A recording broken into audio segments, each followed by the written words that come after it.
Дараагийн мэдээ. За жүжигчин Баясаа Цогтбаяр нарын уран бүтээлчдээс бүрдсэн Хэрмэл Крүү болон Эп студио хамтран In the House хадал явдалт инээдмийн уран сайхны киног 2021 онд үзэгчдэд хүргэж байсан. Тэгвэл уг уран бүтээлчид In the House 3, за энэ Кореа уран киног, за бүгд найрамдах Солонгос улсын уран бүтээлчтэй хамтран бүтээсэн байна. Тус киног бүх кинотеатраар үзэх боломжтой байна.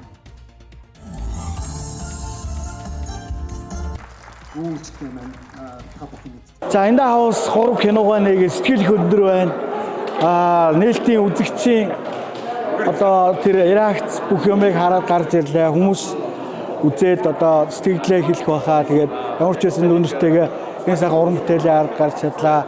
In the House 3 кино бүх кинотеатруудаар гарч байгаа шүү. Эрүүгийн цагдаагийн хэлтсийн мөрдөгчд хууль бус гэмт бүлэглэлийн араас мөрдөх явцдаа өнгөлөн даталт хийж цувингийн газар ажиллуулж эхэлснээр кино уран эхэлдэг.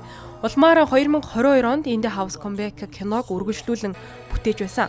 Тэгвэл In the House 3 in Korea кинонд өмнөх 2 ангид тоглосон Монголын жүжигчдээс гадна Өмнөд Солонгосын Аз зэрэглэлийн жүжигчид болох Ги Жубун, Юн Жэмү нарын алдартай уран бүтээлчид тогложээ.